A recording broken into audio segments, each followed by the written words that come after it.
Насекомые, как лакмусовая бумага. В Алданском районе в лаборатории предприятия «Полюс Алдан» проводят биоисследования для определения токсичности среды и отходов производства компаний.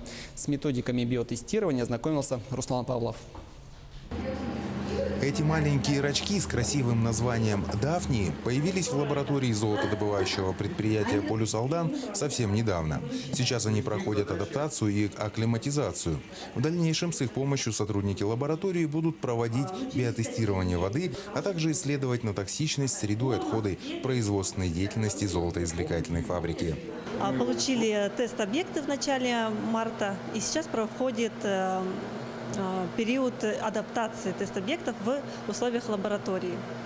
Биотестирование нам необходимо для определения токсичности воды и водной вытяжки с целью установления класса опасности отходов от производства.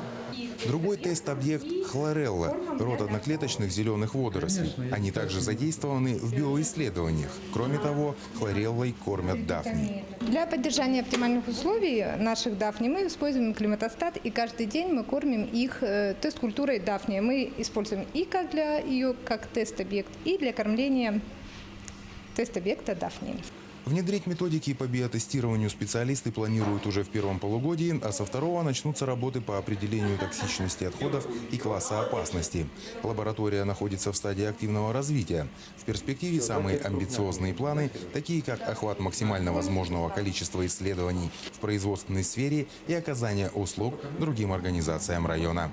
Руслан Павлов, Сергей Шипачев, Алданский район.